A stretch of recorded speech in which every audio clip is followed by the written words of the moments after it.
안녕하세요. 진맞게 골프의 파우신입니다. 골프 스코어 내는 법 16번째에서 20번째 포인트를 말씀드리겠습니다. 지키기 위한 플레이를 하지 말라 그렇게 얘기를 합니다. 골프 역사상 최초의 그랜드슬램을 달성한 이 바비 존스는 자기가 선두를 달리고 있을 때 실수를 피하기 위해서 너무 소심하게 플레이를 하다가 우승을 놓쳤다. 그래서 선두를 달리고 있더라도 선두를 추격할 때처럼 좀 더 목표에 집중을 해서 더 적극적으로 긍정적으로 플레이를 해야만 더 자주 우승을 할 수 있었다. 그런 것을 강조를 하고 있습니다. 방어적으로 치지 않고 타겟을 향한 확실한 전략을 좀 더 긍정적으로 적극적으로 세워서 게임에 집중을 해야만 더 자주 우승을 할 수가 있습니다. 스코어를 지킬 수가 있습니다. 골프의 신은 참 고약한 심보를 가졌다. 그래서 지키려고 하면 지켜지지 않는 것이 골프 스코어다. 더 긍정적으로 더 적극적으로 플레이를 해야만 스코어를 지킬 수 있다. 그런 것을 강조를 하고 있습니다. 다음은 매번 자동적으로 드라이버를 잡는 문제입니다. 프로들은 사전에 플레이 계획을 세웁니다. 몇 번 홀에서는 드라이버 대신에 아이언을 잡겠다, 또 우드를 치겠다 이렇게 사전 계획을 세워서 플레이를 합니다. 그러나 많은 주말 골퍼들은 아무 생각 없이 파4나 파5의 팁박스에 오르면 그냥 자동적으로 드라이버를 잡는 그런 습관을 가지고 있습니다. 페어의 중간에 해저드가 있어서 치지 말라고 얘기하기 전에는 항상 칩니다. 이렇게 길게 쳐서 물에 빠지거나 또는 구부러진 홀에서 길게 쳐서 막창이 난다, 그런 불안감을 갖고 의심을 가진 상태에서 샷을 하게 되면 잘 치던 샷도 실수할 수가 있습니다. 참아야 할 때 참는 것, 드라이버를 잡고 싶은 유혹을 참아내는 그런 용기, 그것이 대단히 중요한 스킬입니다. 잡지 말아야 할 때는 잡지 않아야 합니다. 그래야 스코어를 잘 낼 수가 있습니다. 다음은 이 드라이버를 잘 치기 위한 몇 가지 대처 방법이 있습니다만 그 내용은 그렇게 아주 중요하다 그런 생각을 하지 않기 때문에 생략을 하겠습니다. 이 드라이버에 치는 데 있어서 거리를 멀리 내는 것이 중요한가, 아니면 일관적으로 정확하게 치는 것이 중요한가 하는 것에 대해서 말씀을 드릴까 합니다. 멀리 치는 것이 중요한가 아니면 정확하게 치는 것이 중요한가 이렇게 판단하는 것은 온전히 여러분이 어떻게 판단하느냐의 여러분 몫입니다. 프로들이 시합을 뛰는 이 전장이 긴 이 챔피언 코스는 거리를 어느 정도 쳐야 나야만 경쟁을 할 수가 있습니다. 그러나 대부분의 주말 골퍼들이 라운드를 하는 코스에서는 멀리 치는 것보다는 스코링 존까지 공을 보내는 것, 그러니까 일관적으로 정확하게 치는 것이 거리를 내는 것보다 더 중요하다, 그렇게 얘기할 수 있습니다. 물론 18홀 중에 두세 개 아니면 서너 개 홀은 드라이버를 웬만큼 멀리 치더라도 파온을 하기가, 레귤러온을 투혼을 하기가 어려운 그런 홀이 반드시 있습니다. 그러나 대부분의 홀은 멀리 치는 것보다 이 스코링 존까지 보내는 그런 보낼 수 있는 그런 거리의 홀이 더 많습니다.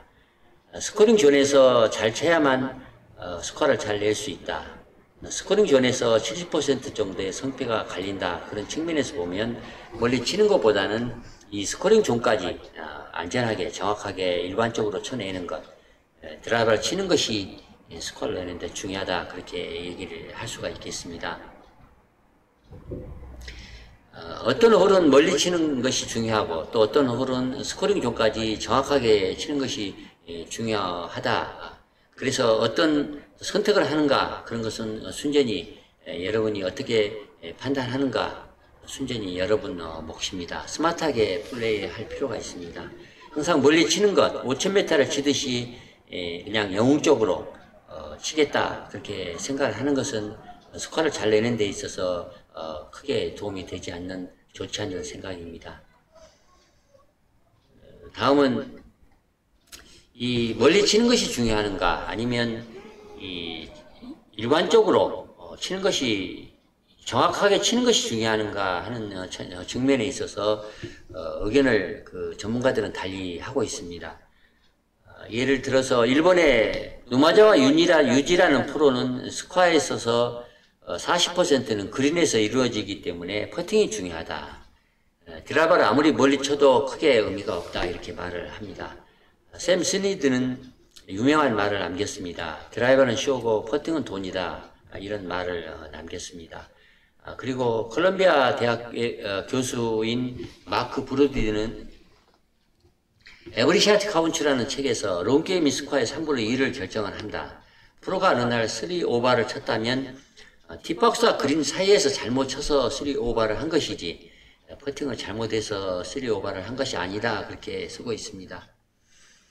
잭 니클라우스 아카데미의 마이클 말라카스는 그렇게 멀리 치지 않아도 됩니다. 멀리 치고 싶겠지만 보통 주말 골퍼는 거리를 쉽게 그렇게 늘리지 못하기 때문에 거리를 늘리는 것이 중요한 것이 아니고 일관적으로 치는 것이 중요하다.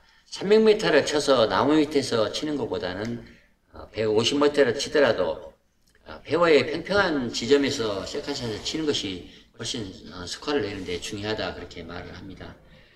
이렇게 멀리 치는 것이 중요한가 아니면 정확하게 치는 것이 중요한가 이렇게 판단하기가 어려울 때는 골프 치는 목적을 상기하는 것이 중요하다 그렇게 얘기할 수 있습니다. 즐겁게 치는 것이 중요하다 그런 측면에서 멀리 쳐야 즐거운가 아니면 좀 더 평평한 지점에서 치는 것이 중요한가 그렇게 매홀마다 판단할 필요가 있습니다. 스코어가 나쁘면 즐거울 수가 없고 또 산으로 숲으로 이렇게 공을 쳐서 고약한 지점에서 공을 치면 기분이 좋을 수가 없습니다. 스코어를 잘 얻으려면 일관성을 지키는 것이 향상시키는 것이 중요하다 그렇게 말을 할 수가 있습니다. 그리고 스코어를 잘 내기 위한 한 가지 제언을 말씀드릴까 합니다. 주말 골퍼가 실력을 향상시키기 위해서는 자기의 장단점을 잘 분석할 필요가 있습니다. 그러기 위해서는 1년 이상 스코어 카드, 종이 스코어 카드에 이름을 쓰는 칸 대신에 첫 번째 칸에는 페어웨이 적중률 OX로 표시하고 그 다음 레귤러 원, 그 다음에 홀당 퍼팅한 개수, 그리고 그린 주변에서 파세이브를 했는지 하지 못했는지 이 업앤다운 이런 내용을 네 가지를 이 이름 쓰는 칸에 써서 데이터를 축적을 해서 분석을 하면 어느 부분에서 자기가 단점을 나타내는지 그것을 알 수가 있습니다. 만약에 첫 번째 페어웨이 적중률을 페어웨이 안착률을 만약에 이 안착률이 낮다면 분명히 스코어를 까먹는 가장 큰 잘못은 드라이버 샷에 있습니다. 그래서 드라이버 연습을 피나게 많이 해야 할 것입니다. 그리고 또 하나 드라이버를 잘 치는 방법 중 하나는 자기가 좋아하는 프로를 한 명 선택을 해서 그 프로가 드라이버 치는 것을 따라하는 것입니다. 그 모션과 템포를 따라서 연습을 하고 생각을 하면서 이렇게 잠을 청하면 자기 체면을 걸 수가 있어서 더 잘 칠 수 있다 그렇게 주장하는 사람도 있습니다. 아놀드 파마는 드라이버에 관한 한 이런 말을 유명한 말을 남겼습니다. 다른 사람들이 미술관에서 발견하는 예술을 나는 내가 친 멋지게 쳐서 날아가는 드라이버 샷에서 그 예술성을 발견합니다. 그렇게 자기 자부심을 표현을 했습니다. 여러분이 멀리 치는 것이 중요한 것인지 아니면 정확하게 치는 것이 중요한 것인지를 판단하는 것은 매홀마다 판단하는 것은 여러분이 선택하기에 달려 있습니다. 여러분 마음이라 그런 뜻입니다. 지금까지 드라이버를 잘 치는 것에 거리를 내는 것이 중요한 것인가 또 일관적으로 정확하게 치는 것이 중요한 것인가를 매 홀마다 잘 판단해서 플레이를 해야만 스코어를 잘 낼 수가 있습니다. 다음은 공을 죽이지 않는 것 그것이 스코어를 내는 데 중요합니다. 당연한 얘기입니다.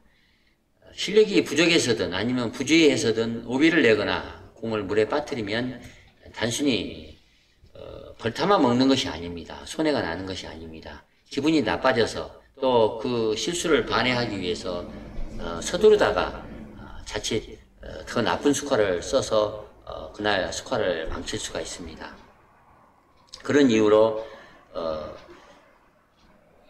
공을 죽이지 않는 것, 오비를 내지 않는 것, 물에 빠뜨리지 않는 것이 대단히 중요합니다. 그렇게 오비를 내다 보면 샷의 템포나 리듬이 망가질 수가 있습니다. 조급해지기가 쉬워서 그런 것입니다. 공을 죽이지 않는 것은 스코어를 내는 데 있어서 대단히 중요합니다. 그리고 공을 설령 오비가 나더라도 오비가 이미 났기 때문에 그 오비를 낸 그런 잘못을 그냥 덤덤하게 받아들이고 다음 샷에 집중하는 것도 대단히 중요합니다. 마지막으로 공 끝을 계속 지켜볼 필요가 있습니다. 자기가 친 공이 잃어버릴 그럴 공이 아닌데 공을 찾지 못해서 그 안타까움 때문에 그 안타까움을 잊지 못해서 그날 라운드를 망친 그런 경험이 누구나 많이 있을 수 있습니다. 잘 쳐놓고 공 끝을 놓쳐서 기분을 상하면 그러면 좋지 않습니다. 잘못 쳐서 공을 죽이는 것보다도 오히려 훨씬 더 나쁜 스코어를 내는데 큰 영향을 끼칠 수 있기 때문에 남이 샷을 하고 있는 동안이나 또는 자기가 샷을 하기 전에 문제를 일으킬 만한 것, 그런 것을 잘 살펴볼 필요가 있습니다. 부주의한 샷 한 번 때문에 공을 잃어버리지 않아야 할 공을 찾지 못해서 스코어를 망치면, 그러면 스코어를 망치면 그날 라운드를 쉽게 내리막을 타서 라운드를 망칠 수가 있습니다. 공 끝을 끝까지 놓치지 않도록 항상 세심하게 신경을 쓸 필요가 있습니다. 그리고 공을 정렬하는 방식을 잘 생각을 해야만 합니다. 공 뒤에 서서 공을 날려보낼 그 방향 앞쪽에 한 뼘이나 두 뼘 앞 지점에 어떤 풀립이나 어떤 물체 같은 것을 골라내서 그 라인과 공을 연결하는 그 라인과 몸의 유동선을 이 기찻길처럼 평행하게 정렬을 해서 플레이를 하면, 그러면 방향을 잘 잡을 수가 있습니다. 자기가 치는 공을 라인을 잘 정해서 타겟을 잘 정한 것도 중요하고, 그리고 자기가 친 공을 잃어버리지 않기 위해서는 자기의 공 끝을 계속 세심하게 지켜봐야만 스코어를 잘 내는데 큰 도움이 된다, 그런 점을 강조해서 말씀드리고, 이상 16번째에서 20번째 스코어를 잘 내는 전술 전략에 대해서 말씀을 드렸습니다. 이상 마치겠습니다. 좋아요, 구독 부탁드리겠습니다. 감사합니다.